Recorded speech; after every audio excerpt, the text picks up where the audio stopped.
जो बोले सो निर्भय। भगवान वाल्मीकि महाराज की जय। सैब श्री सतगुरु गुरु ज्ञाननाथ महाराज की जय। परमात्मा वाल्मीकि जी की बाणी सैब श्री योग वशिष्ठ ग्रंथ चौं युगां की बाणी। पहला परमात्मा वाल्मीकि जी ने इसे बाणी नूं भारतवाज शिष्य नूं ज्ञान करा के जीवन मुक्त कराया। द्वापर दे विच राजा अष्टनेमी नूं इसे बाणी नूं जपा के जीवन मुक्त कराया। त्रेता युग दे विच इसे बाणी नूं गुरु वशिष्ठ दे कोलों श्री रामचंद्र जी ने जप के उस पार ब्रह्म परमात्मा दे दर्शन पाए, जीवन मुक्त जन्म मरण तो मुक्त होया। ते कल युग दे विच आके इसे बाणी नूं सारे संसार ने जपिया, जो राम कथा युगो युग अटल है। चौं युगां दा विशासन है, चौं युगां दी बाणी सैब श्री योग वशिष्ठ महारामायण। परमात्मा वाल्मीकि जी ने इस विच सम संतोख विचार सत्संग ते बड़ियां डूंघाइयां दे नाल सानू सुपार ब्रह्म परमात्मा वाल्मीकि जी ने इंसान नूं विशेषण कराया कि परमात्मा किते बाहर नहीं है। तू खोज, जो खोजे सो पावे। अंदर खोजना उस परमात्मा नूं। ते आओ परमात्मा वाल्मीकि जी की बाणी दे नाल आपां जुड़दे हां। उन्हां दे विचों कुछ विचार परमात्मा वाल्मीकि जी की बाणी दे विचों। इतिस श्री योग वशिष्ठ उत्पत्ति प्रकरणे बुद्ध हेतु वर्णो नाम चौथा सर्ग चौथा। क्योंकि उत्पत्ति का अर्थ है कि संसार की जिन्नी भी उत्पत्ति करता है वो मन करता है। मन आत्मा दे नाल मिल के चेतन हो के संसार की उत्पत्ति करता है। इत्थे अगली पंक्ति दे विच भारतवाज शिष्य परमात्मा वाल्मीकि जी नूं ते हन कि हे परमात्मा, हे भगवान, जे मन का रूप की है, मन का रूप किद्दां प्रगट होया है, और मन जे क्या माया है। मन की किहड़ी माया है परमात्मा कि जिहड़ा मन सानू कदे टिकण नहीं दिंदा, कदे रुकण नहीं दिंदा। इसी का होना जिससे हुआ है वह कौन सा पद है। गुरु वशिष्ठ जी भारतवाज शिष्य जी परमात्मा वाल्मीकि जी नूं पुछ रहे हैं कि हे भगवान, ये मन का रूप की है और माया क्या है। इसी का होना किस कोने पद से होया है। जब प्रलय होती है तब जगत का अभाव होता है। क्योंकि जदों पुरुष दे उत्ते बड़ा दुख आउंदा है, फिर वो परमात्मा दे एड़ गिड़ जाता है, अरदासां करता है। जो सी बाणी दे मोहरे जाके अरदासां करता है कि परमात्मा मेरे ते इन्ना दुख आया, मैनू इचों बाहर कढ।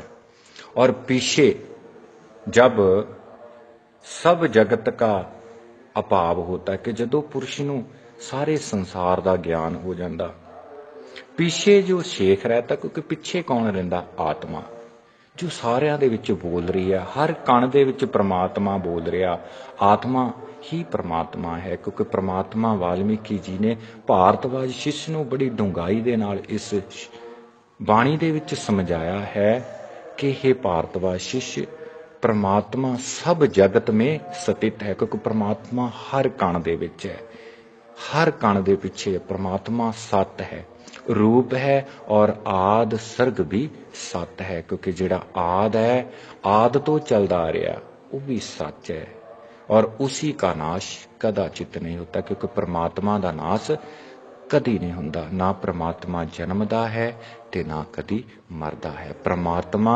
सर्व व्यापी है, सदा प्रकाश, परम देव शुद्ध परमात्मा तत् अजर अविनाशी दूत है। क्योंकि जिहड़ा परमात्मा तत् है, अजर है, अविनाशी है, वो दूत है। वो साडे उसी को बाणी के साथ कह नहीं सकते। क्योंकि परमात्मा वाल्मीकि जी भारतवाज शिष्य नूं समझा रहे हैं कि हे भारतवाज शिष्य, ਉਹਨੂੰ ਅਸੀਂ ਬਾਣੀ ਨਾਲ ਨਹੀਂ ਕਹਿ ਸਕਦੇ ਪਰਮਾਤਮਾ ਨੂੰ, ਕਿਉਂਕਿ ਅਸੀਂ ਬਾਣੀ ਦੇ ਨਾਲ ਅਸੀਂ ਪੜ੍ਹਦੇ ਹਾਂ, ਬਾਣੀ ਦਾ ਵਿਚਾਰ ਕਰਦੇ ਹਾਂ, ਪਰ ਉਹਨੂੰ ਅਸੀਂ ਬਾਣੀ ਦੇ ਨਾਲ ਨਹੀਂ ਕਹਿ ਸਕਦੇ।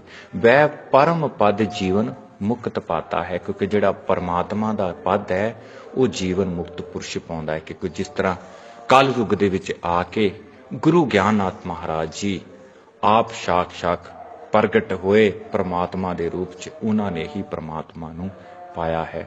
ਕਿ ਇਹ ਕੋਈ ਵੀ ਇਨਸਾਨ ਧਰਤੀ ਦੇ ਉੱਤੇ ਪ੍ਰਸ਼ਾਰਤ ਕਰਕੇ, ਅਭਿਆਸ ਕਰਕੇ ਇਸ ਸ਼ਬਦ ਨੂੰ ਜਪ ਕੇ, ਜੋ ਓੰਗ ਸੋਹੰਗ ਸਾਰੇ ਸੰਸਾਰ ਨੇ ਜਪਿਆ, ਉਹਨੂੰ ਜਪ ਕੇ तो उस पार ब्रह्म परमात्मा नू पा सकता है।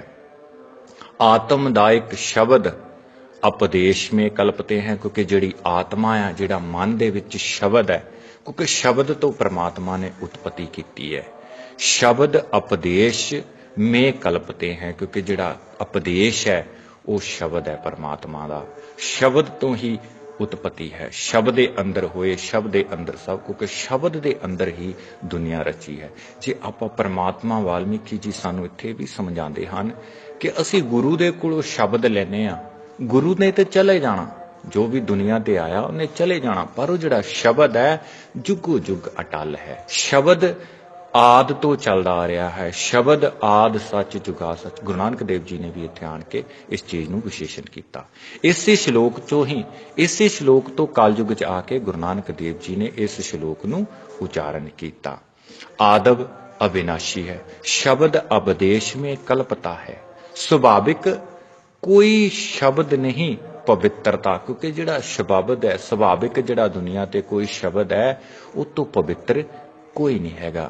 महाराज लिखते हैं कि सिख को बताने के लिए शस्त्रकारों ने देव के इतने नाम रखे हैं, क्योंकि जिहड़ा सिख है, आप सारे सिख हैं, इस सिख नूं दस्सण लई परमात्मा वाल्मीकि जी ने शस्त्र, क्योंकि शस्त्र जिहड़ी बाणी आप पढ़ रहे हैं, किन्ने शस्त्र आ दुनिया ते, अलग अलग शस्त्र, शस्त्रकारों ने देव को इतने नाम रखे हैं।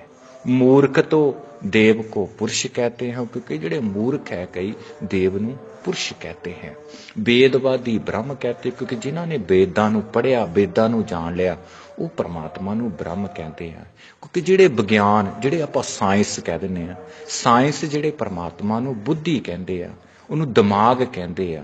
और कई कहते हैं कि परमात्मा निर्मल है, क्योंकि परमात्मा निर्मल भी है। वो साडे अंदर जदों मन शांत हो जाता, साडा हिरदे, वो सानू निर्मल परमात्मा नजर आता है। सुनवादी, जिहड़े सुननवादी है, वो कहंदे आ सुनना है, शेख रहता है, क्योंकि परमात्मा जिहड़ा सदा रहिंदा है। कोई कहता है कि प्रकाश रूप है, कोई परमात्मा नू प्रकाश कह रहा है कि सानू नजर आ रहा, जिहड़ा प्रकाश है परमात्मा दा, जिस करके प्रकाश से जिस सूरज प्रकाशता है, क्योंकि जिहदे प्रकाश दे नाल सूरज भी प्रकाशदा है। एक कई पुरुष उसको बखत कहते हैं, क्योंकि कई उस परमात्मा दा नाम रखा होया कि बखत, बखत भी परमात्मा दा ही नाम है। और आद वेद भी का भी बखत वही है, क्योंकि जिहड़ा आद तो चलता आ रहा वेद दा बखत वही है। और सिमरत करता कहते हैं, क्योंकि जिहड़ा सिमरन करा रहा साडे तो, बोल रहा साडे विच, उहनूं करता भी कहने आ, कराउंदा भी आ, करदा भी आ, सारा कुछ आप ही बन जाता। आपे इस श्लोक नूं कई बारी उचारण करदे महाराज दृष्टा दर्शन करता कारण क्रिया साधन भी लिखदे आ कि साडे विच जिहड़ा साधन चला रहा वो भी आप ही चला रहा है, करता भी उही है, क्रिया भी उही करदा, क्योंकि परमात्मा सर्वव्यापी है, परमात्मा अविनाशी है।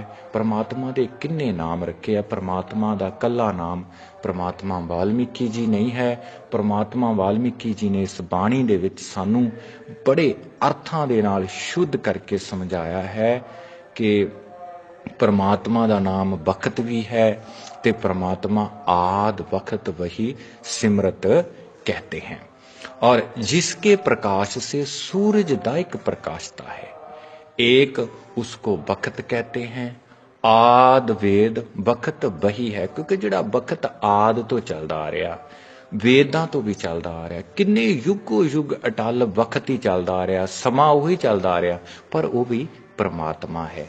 सिमरत करता कहते हैं, क्योंकि ਜਿਹੜੇ ਸਿਮਰਨ ਕਰਤਾ ਹੈ, ਕਿਉਂਕਿ ਜਿਹੜਾ ਸਾਡੇ ਵਿੱਚ ਬੋਲ ਰਿਹਾ ਹੈ ਉਹ ਵੀ ਕਰਤਾ ਹੈ। ਸਭ ਕੁਝ ਸਿਮਰਨ ਵੀ ਵਹੀ ਕਰਨੇ ਵਾਲਾ ਹੈ, ਕਿ ਜਿਹੜਾ ਸੰਸਾਰ ਦੇ ਵਿੱਚ ਸਿਮਰਨ ਕਰਾ ਰਿਹਾ, ਸਭ ਕੁਝ ਕਰਾ ਰਿਹਾ, ਸਭ ਕੁਝ ਵਹੀ ਕਰਨੇ ਵਾਲਾ ਹੈ, ਕਿਉਂਕਿ ਉਹੀ ਆਪੇ ਕਰਤਾ। ਇਸੇ ਸ਼ਲੋਕ ਬਣਦਾ ਹੈ, ਆਪੇ ਕਰਤਾ ਕਰੇ ਕਰਾਏ, ਆਪੇ ਸਾਨੂੰ ਪਾਰ ਲਗਾਏ, ਕਿਉਂਕਿ ਸਾਰੇ ਸੰਸਾਰ ਨੂੰ ਚਲਾਉਣ ਵਾਲਾ ਉਹੀ पुरुष है, वही परमात्मा है। और जब कुछ उसी की इच्छा से चलता, क्योंकि जिन्ना भी संसार चल रहा है ਉਹਦੀ इच्छा दे नाल ही चलता पिया है। इसी से सब करता सर्व आत्मा है, क्योंकि जिहड़ी सर्व करता है वो आत्मा है। आत्मा हर एक जीव दे विच है। जिन्नियां भी धरती दे उत्ते पौधे पेड़ कीड़े मकौड़े जिन्नी भी संसार दे विच महाराज ने जीव लिखे आ, उस साजे आ, उन्हां सारियां जीवां दे विच आत्मा है। आत्मा जिहड़ा सर्वव्यापी आत्मा है, सर्वव्यापी मन है, यही चेतन है। इहदा करके ही सानू आत्मा ही परमात्मा है। और इत्यायक नाम शस्त्रकारों ने, पता नहीं किन्ने क नाम शस्त्रकारों ने परमात्मा दे रखे आ। किसी ने बुद्धि कहा, किसी ने बखत कहा, किसी ने विज्ञान कहता, किसी ने वाहिगुरु कहता, किसी ने अल्लाह कहता, किसी ने गॉड कहता, किसी ने ओम कहता, क्योंकि परमात्मा सर्वव्यापी है। परमात्मा दे नाम ये सिर्फ संसार वास्ते नाम आ। इस संसार ਲਈ परमात्मा वाल्मीकि जी ने नाम साजे आ। इस बाणी दे विच, इस बाणी दे विच सारिਆਂ ਦੇ नाम ਦਿੱਤੇ ਆ, ਪਰ ਸਾਨੂੰ ਇੱਕ ਗਮਰਾਹ ਕੀਤਾ ਗਿਆ ਆ। ਸਾਨੂੰ ਬਾਣੀ, ਅਸੀਂ ਬਾਣੀ ਦੇ ਨਾਲ ਜੁੜਦੇ ਨਹੀਂ ਹੈ, ਅਸੀਂ ਸੰਸਾਰ ਦੇ ਵਿੱਚੋਂ ਪ੍ਰਮਾਤਮਾ ਲੱਭਦੇ ਆ। ਪ੍ਰਮਾਤਮਾ ਵਾਲਮੀਕੀ ਜੀ ਇੱਥੇ ਸ਼ਲੋਕ ਲਿਖਦੇ ਆ ਕਿ हे ਭਾਰਤਵਾਸੀਸ਼, ਜਿਸ ਤਰ੍ਹਾਂ ਦੋ ਲੱਕੜਾਂ ਦਾ ਸੰਬੰਧ ਅੱਗ ਦੇ ਨਾਲ ਹੈ ਤੇ ਅੱਗ ਦੋ ਲੱਕੜਾਂ ਨੂੰ ਸਾੜ ਕੇ ਸਵਾਹ ਬਣਾ ਦਿੰਦੀ ਹੈ, ਤੇ ਇਸੇ ਤਰ੍ਹਾਂ ਸਾਡੇ ਸਰੀਰ ਦਾ ਸੰਬੰਧ ਅੱਗ ਦੇ ਨਾਲ ਹੈ ਤੇ ਅੱਗ ਸਾਡੇ ਸਰੀਰ ਨੂੰ ਸਾੜ ਕੇ ਸਵਾਹ ਬਣਾ ਦਿੰਦਾ ਹੈ। ਤੇ ਜੋ ਸਾਡੇ ਵਿੱਚ ਬੋਲ ਰਿਹਾ ਹੈ, ਜੋ ਕਰ ਰਿਹਾ, ਚੇਸ਼ਟਾ ਕਰ ਰਿਹਾ ਹੈ, ਉਹ ਤਾਂ ਚਲਾ ਗਿਆ। ਇਸ ਕਰਕੇ ਸਾਨੂੰ ਪ੍ਰਮਾਤਮਾ ਕਿਤੇ ਬਾਹਰ ਨਹੀਂ ਲੱਭਣਾ ਚਾਹੀਦਾ, ਪ੍ਰਮਾਤਮਾ ਇਸ ਬਾਣੀ ਦੇ ਨਾਲ ਲੱਭਣਾ ਚਾਹੀਦਾ। ਵੱਧ ਤੋਂ ਵੱਧ ਸਾਨੂੰ ਇਸ ਬਾਣੀ ਦੇ ਨਾਲ ਜੁੜਨਾ ਚਾਹੀਦਾ।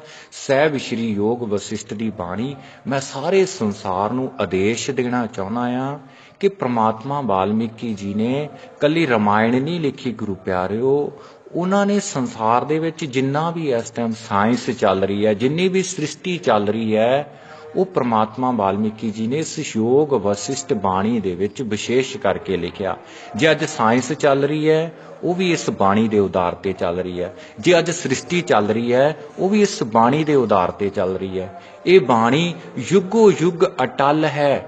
ਇਸ ਬਾਣੀ ਨੂੰ ਸਾਰੇ ਪੜੋ। ਪ੍ਰਮਾਤਮਾ ਵਾਲਮੀਕੀ ਜੀ ਸਾਡੇ ਨਹੀਂ ਹੈ, ਉਹ ਸਾਰੇ ਜਗਤ ਦੇ ਗੁਰੂ ਹੈ, ਸਰਬ ਵਿਆਪਕ ਹੈ, ਸਰਬ ਆਤਮਾ ਹੈ। ਤੇ ਮੈਂ ਸਾਰੇ ਵਾਲਮੀਕੀ, ਸਾਰੇ ਸਮਾਜ ਨੂੰ, ਸਾਰੇ ਦੁਨੀਆ ਨੂੰ ਆਦੇਸ਼ ਦਿੱਤਾ ਕਿ ਇਹ ਜਿਹੜੀ ਬਾਣੀ ਹੈ ਜੁਗੋ ਜੁਗ ਅਟਲ ਹੈ। ਰਾਮ ਕਥਾ ਜੁਗੋ ਜੁਗ ਅਟਲ, ਪੜੇ ਸੋ ਗਾਵੇ, ਦੁੱਖ ਦਲਿਦਰ ਨਿਕਟ ਨਾ ਆਵੇ। ਪਾਰ ਬ੍ਰਹਮ ਵਿੱਚ ਜੂਨਾਂ ਦੇ ਵਿੱਚ ਨਾ ਆਵੇ, ਕਿਉਂਕਿ ਪਾਰ ਬ੍ਰਹਮ ਨਾ ਜਨਮਦਾ ਹੈ ਤੇ ਨਾ ਮਰਦਾ ਹੈ, ਉਹ ਸਰਬ ਵਿਆਪੀ ਹੈ। ਇਹ ਮਨ ਕਰਕੇ ਹੀ ਸਾਨੂੰ ਸੰਸਾਰ ਜਿਹੜਾ ਆਪਣਾ ਲੱਗਦਾ ਹੈ। ਇਸ ਮਨ ਨੂੰ ਜਿੱਤਣ ਨਾਲ ਹੀ ਅਸੀਂ ਪ੍ਰਮਾਤਮਾ ਨੂੰ ਪਾ ਸਕਦੇ ਹਾਂ। ਇਸ ਬਾਣੀ ਸਾਹਿਬ ਸ਼੍ਰੀ ਯੋਗ ਵਸਿਸ਼ਠ ਵਿੱਚ ਪ੍ਰਮਾਤਮਾ ਵਾਲਮੀਕੀ ਜੀ ਨੇ ਸਾਨੂੰ ਸਰਲ ਕਰਕੇ ਸਮਝਾਇਆ ਹੈ। ਤੇ ਸਾਰੇ ਇਸ ਬਾਣੀ ਨੂੰ ਵੱਧ ਤੋਂ ਵੱਧ ਪੜ੍ਹੋ ਤੇ ਆਪਣਾ ਜੀਵਨ ਸੁਧਾਰੋ। ਜੋ ਅੱਜ ਧਰਮਾਂ ਦੀ ਅੱਗ ਲੱਗੀ ਹੋਈ ਹੈ, ਇਹ ਧਰਮਾਂ ਦੀ ਅੱਗ ਤਾਂ ਹੀ ਮਿਟ ਸਕਦੀ ਹੈ ਜਦੋਂ ਅਸੀਂ ਪ੍ਰਮਾਤਮਾ ਵਾਲਮੀਕੀ ਜੀ ਦੀ ਬਾਣੀ ਨੂੰ ਪੜ੍ਹਾਂਗੇ ਤੇ ਸਾਡਾ ਜੀਵਨ ਸੁਧਰੂਗਾ, ਅਸੀਂ ਦੂਜਿਆਂ ਨੂੰ ਵੀ ਸੁਧਾਰ ਸਕਾਂਗੇ। ਜੋ ਬੋਲੇ ਸੋ ਨਿਰਭੈ। ਪ੍ਰਮਾਤਮਾ ਵਾਲਮੀਕੀ ਮਹਾਰਾਜ ਕੀ ਜੈ। ਸਾਹਿਬ ਸ਼੍ਰੀ ਸਤਿਗੁਰੂ ਗੁਰੂ ਗਿਆਨਨਾਥ ਮਹਾਰਾਜ ਕੀ ਜੈ। ਜੋ ਬੋਲੇ ਸੋ ਨਿਰਭੈ। ਇਹ ਜੁਗੋ ਜੁਗ ਅਟਲ ਬਾਣੀ ਸਾਹਿਬ ਸ਼੍ਰੀ ਯੋਗ ਵਸਿਸ਼ਠ ਦੀ ਬਾਣੀ ਪੜ੍ਹੇ ਸੁਣੇ ਦੁੱਖ ਦਲਿੱਦਰ ਨਿਕਟ ਨਾ ਆਏ। ਬਾਣੀ ਜੁਗੋ ਜੁਗ ਅਟਲ ਹੈ, ਅਟਲ ਹੈ, ਅਟਲ ਹੈ, ਅਟਲ ਹੈ।